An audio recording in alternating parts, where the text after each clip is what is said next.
আসসালামু আলাইকুম। স্বাগত জানাচ্ছি আপনাকে টাইম এক্সপ্রেস নিউজের আন্তর্জাতিক সংবাদে। শুরুতেই থাকছে সংবাদ শিরোনাম।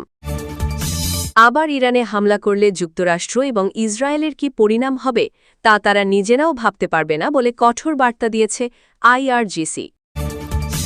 ইরানের রণকৌশল আর চীনের পরিকল্পনার কারণেই যুদ্ধে লণ্ডভণ্ড হয়েছে মধ্যপ্রাচ্যের মার্কিন ঘাঁটি বলে দাবি করেছে ডোনাল্ড ট্রাম্প। যুক্তরাষ্ট্র চেয়েছিল ইরানকে ভেনিজুয়েলার মতো করতে, কিন্তু ইরান ভেনিজুয়েলা নয়, ইরানকে পরাস্ত করার যুক্তরাষ্ট্রের সামর্থ্যেরও বাইরে বলে জানিয়েছে তেহরান। উত্তর কোরিয়ার মাধ্যমে ইরান বানিয়ে নিচ্ছে পরমাণু অস্ত্র।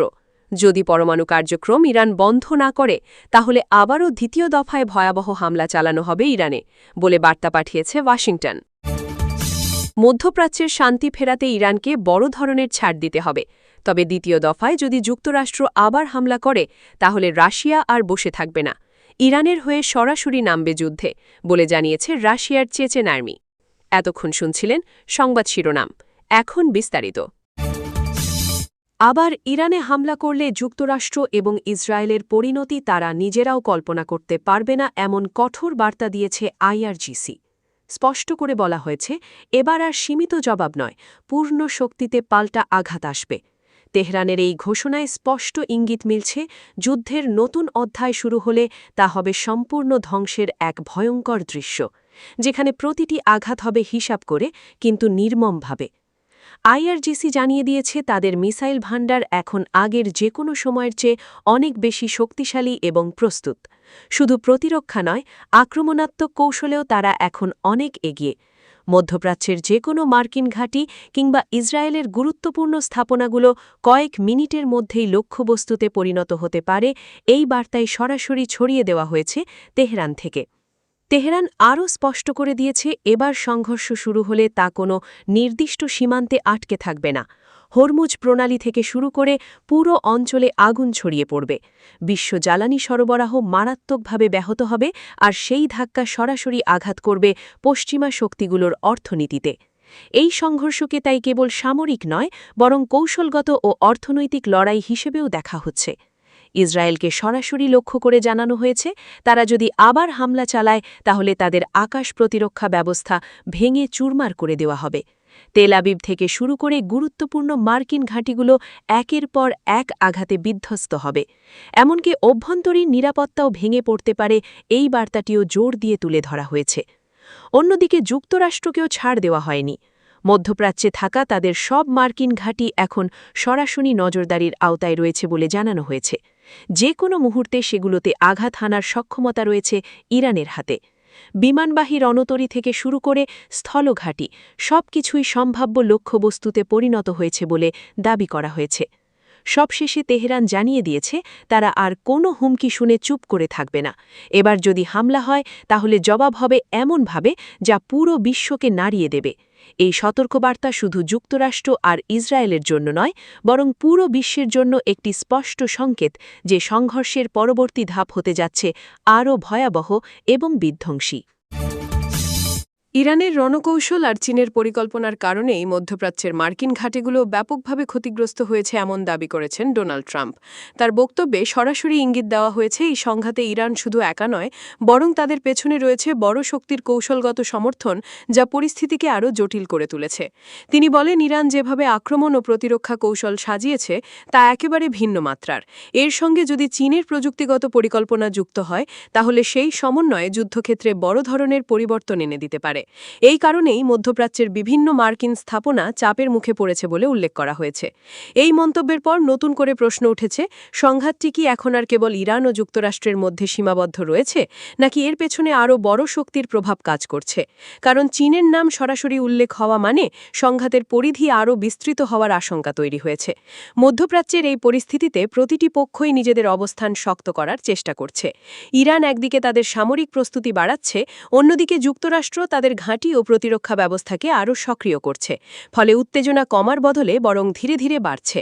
ডোনাল্ড ট্রাম্পের এই বক্তব্য পরিস্থিতিকে আরও উস্কে দিয়েছে, কারণ এটি স্পষ্টভাবে ইঙ্গিত রয়েছে যে এই সংঘর্ষের নতুন মাত্রা যোগ হয়েছে, যেখানে কৌশলগত সহযোগিতা ও প্রযুক্তিগত সমর্থন বড় ভূমিকা রাখছে। সব মিলিয়ে মধ্যপ্রাচ্যের বর্তমান অবস্থা একেবারেই অনিশ্চিত। একদিকে ইরানের রণকৌশল, অন্যদিকে চীনের সম্ভাব্য ভূমিকা, এই দুইয়ের সমন্বয় যদি আরও শক্তিশালী হয় তাহলে ভবিষ্যতে সংঘাত আরও বিস্তৃত এবং তীব্র হয়ে উঠতে পারে। যুক্তরাষ্ট্র ইরানকে ভেনিজুয়েলার মতো দুর্বল করে ফেলতে চেয়েছিল, কিন্তু ইরান ভেনিজুয়েলা নয়, এমনটাই সরাসরি জানিয়ে দিয়েছে তেহরান। স্পষ্ট ভাষায় বলা হয়েছে, ইরানকে কোণঠাসা করার যে পরিকল্পনা করা হয়েছে তা বাস্তবে সফল হওয়ার কোনো সুযোগ নেই, কারণ ইরানের সামরিক ও কৌশলগত সক্ষমতা সম্পূর্ণ ভিন্ন মাত্রার। তেহরানের বক্তব্য অনুযায়ী ইরানকে পরাস্ত করা যুক্তরাষ্ট্রের সাধ্যের বাইরে। তারা দাবি করেছে, দীর্ঘদিন ধরে চাপ, নিষেধাজ্ঞা এবং হুমকির মধ্যেও ইরান নিজেদের শক্তি এমন পর্যায়ে নিয়ে গেছে যেখানে সরাসরি সংঘর্ষে তাদের হারানো সহজ নয়, বরং এই ধরনের পদক্ষেপ উল্টো পরিস্থিতিকে আরও জটিল করে তুলবে। এই বার্তার মাধ্যমে ইরান বোঝাতে চেয়েছে তারা কোনোভাবেই ভেঙে পড়ার মতো অবস্থায় নেই। অর্থনৈতিক চাপ কিংবা রাজনৈতিক বিচ্ছিন্নতা কোনোটাই তাদের অবস্থান দুর্বল করতে পারেনি, বরং সময়ের সঙ্গে সঙ্গে তারা আরও প্রস্তুত হয়েছে সম্ভাব্য যে কোনো সংঘাতের জন্য। তেহরান আরও জানিয়েছে, যুক্তরাষ্ট্র যদি একই কৌশল প্রয়োগ করতে চায় তাহলে সেটি বড় ধরনের ভুল হবে, কারণ ইরানের প্রতিক্রিয়া হবে সরাসরি এবং কঠোর। তাদের দাবি, এই অঞ্চলে তাদের প্রভাব এবং সামরিক সক্ষমতা এমন পর্যায়ে রয়েছে যা সহজে মোকাবিলা করা সম্ভব নয়, ফলে প্রতিটি পদক্ষেপ এখন অত্যন্ত গুরুত্বপূর্ণ হয়ে দাঁড়িয়েছে। সবশেষে তেহরান স্পষ্ট করে দিয়েছে, তারা কোনো চাপের সামনে মাথা নত করবে না। ইরানকে ভেনিজুয়েলার মতো করে ফেলার যে ধারণা করা হয়েছে সেটিকে তারা পুরোপুরি প্রত্যাখ্যান করেছে, বরং তারা প্রস্তুত রয়েছে যে কোনো পরিস্থিতিতে নিজেদের অবস্থান শক্তভাবে ধরে রাখার জন্য। উত্তর কোরিয়ার সহায়তায় ইরান পরমাণু অস্ত্র তৈরির পথে এগোচ্ছে, এমন অভিযোগ তুলে কড়া বার্তা দিয়েছে ওয়াশিংটন। স্পষ্ট করে জানানো হয়েছে, ইরান যদি তাদের পরমাণু কার্যক্রম বন্ধ না করে তাহলে আবারও দ্বিতীয় দফায় ভয়াবহ হামলা চালানো হতে পারে। এই সতর্কবার্তা ঘিরে নতুন করে উত্তেজনা ছড়িয়েছে আন্তর্জাতিক অঙ্গনে।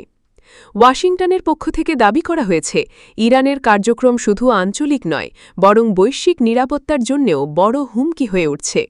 উত্তর কোরিয়ার সঙ্গে সম্ভাব্য প্রযুক্তিগত সহযোগিতা পরিস্থিতিকে আরও জটিল করে তুলছে বলে উল্লেখ করা হয়েছে। তাই এই কার্যক্রম থামাতে প্রয়োজনে কঠোর পদক্ষেপ নেওয়া হবে, এমন ইঙ্গিতও দেয়া হয়েছে। অন্যদিকে তেহরান এই ধরনের অভিযোগ বরাবরের মতোই অস্বীকার করে আসছে। তারা বলছে, তাদের পরমাণু কর্মসূচি সম্পূর্ণ শান্তিপূর্ণ এবং জ্বালানি উৎপাদনের জন্যে। তবে যুক্তরাষ্ট্র এই ব্যাখ্যাকে বিশ্বাস করছে না, বরং এটিকে সম্ভাব্য সামরিক কর্মসূচির অংশ হিসাবেই দেখছে। এই অবস্থায় আন্তর্জাতিক কূটনৈতিক চাপ আরও বেড়ে যেতে পারে, কারণ পরমাণু ইস্যুতে সামান্য উত্তেজনাও বড় ধরনের সংঘর্ষের দিকে নিয়ে যেতে পারে। বিভিন্ন দেশ ইতিমধ্যেই পরিস্থিতি নিবিড়ভাবে পর্যবেক্ষণ করছে, যাতে পরিস্থিতি নিয়ন্ত্রণের বাইরে না চলে যায়। মধ্যপ্রাচ্যের বর্তমান প্রেক্ষাপটে এই বার্তা নতুন করে অনিশ্চয়তা তৈরি করেছে। একদিকে সম্ভাব্য হামলার হুমকি, অন্যদিকে ইরানের অটল অবস্থান। এই দুইয়ের সংঘাতে পরিস্থিতি যে কোনো সময় আরও উত্তপ্ত হয়ে উঠতে পারে। সবশেষে স্পষ্ট বার্তা দেওয়া হয়েছে, সময় এখন খুবই সীমিত। ইরান যদি তাদের অবস্থান পরিবর্তন না করে তাহলে সামনে অপেক্ষা করছে আরও কঠোর পদক্ষেপ। এই সতর্কবার্তা শুধু একটি কূটনৈতিক বার্তা নয়, বরং সম্ভাব্য সংঘর্ষের এক সরাসরি ইঙ্গিত হিসাবেই দেখা হচ্ছে। মধ্যপ্রাচ্যে শান্তি ফিরিয়ে আনতে হলে ইরানকে বড় ধরনের ছাড় দিতে হবে, এমন বার্তার মাঝেই নতুন করে উত্তেজনা ছড়িয়েছে রাশিয়ার পক্ষ থেকে আসা হুঁশিয়ারিতে।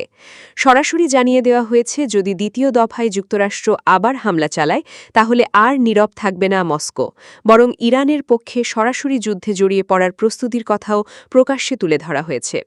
এই বার্তাটি এসেছে রাশিয়ার চেচেন আর্মির পক্ষ থেকে, যাদের নেতৃত্বে রয়েছেন রামজান কাদিরভ। তার বক্তব্য অনুযায়ী ইরানের ওপর নতুন করে আঘাত এলে সেটাকে শুধু একটি দেশের বিরুদ্ধে হামলা হিসেবে দেখা হবে না, বরং একটি বৃহত্তর সংঘর্ষের সূচনা হিসেবে বিবেচনা করা হবে। সেই অবস্থায় দ্রুত ও কঠোর প্রতিক্রিয়ার প্রস্তুতি রয়েছে বলেও জানানো হয়েছে। তেহরানের দিক থেকেও বারবার ইঙ্গিত দেওয়া হচ্ছে তারা কোনো চাপের সামনে নতি স্বীকার করবে না। শান্তি আলোচনার কথা বলা হলেও বাস্তবে তাদের অবস্থান এখনও শক্ত এবং অনড়। ফলে একদিকে আলোচনার আহ্বান, অন্যদিকে যুদ্ধের প্রস্তুতি, এই দুইয়ের মধ্যে পরিস্থিতি আরও জটিল হয়ে উঠছে। এই অবস্থায় যুক্তরাষ্ট্রের সামনে বড় একটি সিদ্ধান্ত দাঁড়িয়ে আছে।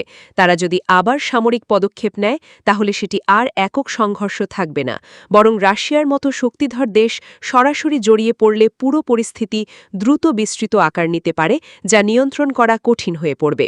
মধ্যপ্রাচ্যের কৌশলগত গুরুত্বের কারণে এই উত্তেজনার প্রভাব শুধু আঞ্চলিক পর্যায়ে সীমাবদ্ধ থাকবে না।